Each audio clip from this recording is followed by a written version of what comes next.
ഇനി നമുക്കൊരു ഉണക്കച്ചെമ്മീൻ കറി ഉണ്ടാക്കാം. കുറേ നാളായി വീഡിയോ ഒക്കെ ചെയ്തിട്ട് ഇപ്പോൾ ചെയ്യണമെന്ന് തോന്നി. ഞാൻ എവിടെയോ എപ്പോഴോ കാണിച്ചിട്ടുണ്ടെന്നാണ് തോന്നുന്നത്. എന്തായാലും ഒന്നും കൂടി കാണിക്കാനായിട്ട്. അപ്പോൾ നമ്മുടെ പാൻ ചൂടായിട്ടുണ്ട്. നമുക്ക് ഉണക്കച്ചെമ്മീനൊന്ന് ചൂടാക്കിയെടുക്കണം.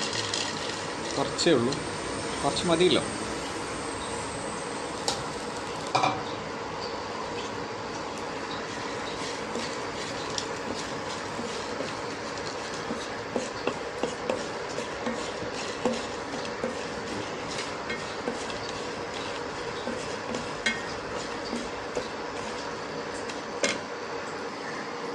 നമ്മുടെ ഉണക്കച്ചെമ്മീൻ നന്നായിട്ട് ചൂടായിട്ട് അത്യാവശ്യം നല്ലൊരു ചുവപ്പ് നിറം. ചെമ്മീൻ ഉണങ്ങുമ്പോൾ തന്നെ ചെറിയ ചുവപ്പ് നിറം വരും. അതിനെക്കാട്ടി ചെറിയൊരു ഓറഞ്ച് നിറം പോലെ, കൂടുതലായിട്ടുള്ളൊരു ഓറഞ്ച് നിറം പോലെയൊക്കെ വന്നിട്ടുണ്ട്. അപ്പോൾ നമുക്കത് മാറ്റി വയ്ക്കാം. അപ്പോൾ അവിടെ കുക്കിങ് തുടങ്ങാം. അപ്പോൾ നമ്മുടെ പാൻ വീണ്ടും അടുപ്പത്തേക്ക് വെച്ചു. അതിലേക്ക് നമുക്ക് കുറച്ച് വെളിച്ചെണ്ണ ചേർത്ത് കൊടുക്കുന്നുണ്ട് കേട്ടോ. കടുകിട്ട് കൊടുക്കാം. ആവശ്യത്തിന് മാത്രം ഇട്ടാൽ കേട്ടോ. കടുക് പൊട്ടിക്കഴിഞ്ഞാൽ നമുക്ക് സവാള എന്നൊക്കെ പറഞ്ഞത് സവാള അരിഞ്ഞത് പച്ചമുളകോടെ ചേർത്ത് കൊടുക്കാം. എന്നിട്ട് നന്നായിട്ട് നമുക്കൊന്ന് വഴറ്റിയെടുക്കണം.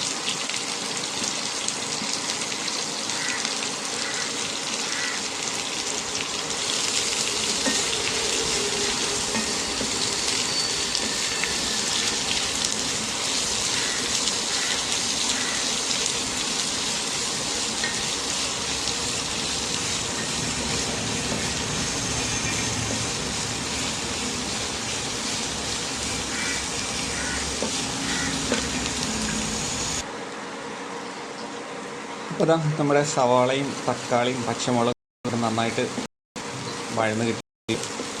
വാഴിയോ എങ്ങനെയോ എനിക്കിഷ്ടം പറയാം. എനിക്കിഷ്ടമാണെങ്കിൽ ഞാൻ നമുക്ക് നമ്മുടെ കറിക്ക് വേണ്ടിയിട്ടുള്ള ചെമ്മീൻ കറിക്ക് വേണ്ടിയിട്ടുള്ള തേങ്ങ അരപ്പ് നമുക്ക് ഇങ്ങോട്ട് വെച്ച് കൊടുക്കാം.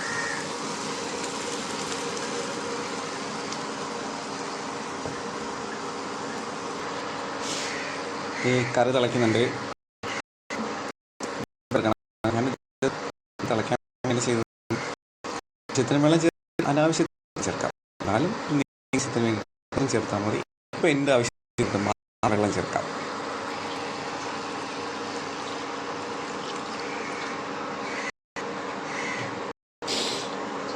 ആവശ്യത്തിനുള്ള വെള്ളം ചേർത്ത്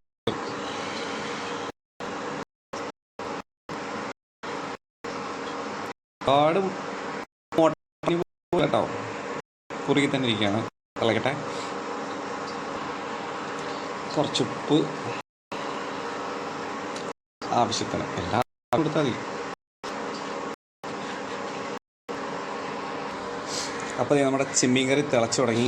ഈ തിളയ്ക്കുന്ന കറിയിലേക്ക് നമ്മുടെ ചൂടാക്കി വെച്ചിരിക്കുന്ന ചെമ്മീൻ ഇങ്ങനെ വാരി വിതറി കൊടുക്കാം. ഉണക്കച്ചെമ്മീൻ.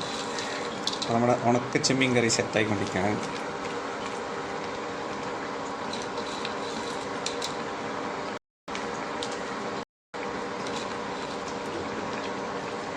എൻ്റെ കറി കുറച്ചുകൂടെ ഒന്ന് തിക്കായിട്ടുണ്ടെന്ന് എനിക്ക് തോന്നുന്നുണ്ട്. നമുക്ക് സെറ്റാക്കി എടുക്കാം. ഇളക്കി ചേർക്കട്ടെ.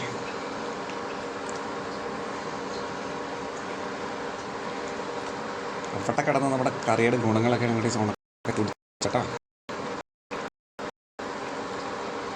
അപ്പോൾ നമ്മുടെ ഉണക്കച്ചെമ്മീൻ കറിയൊക്കെ നന്നായിട്ട് തിളച്ചിട്ടുണ്ട്. നമുക്കിത് ഇറക്കി വയ്ക്കാം. ഓക്കെ, സംഭവം ഉണക്കച്ചെമ്മീൻ രീതി കഴിക്കാം ഉച്ചയ്ക്ക്. ബൈ.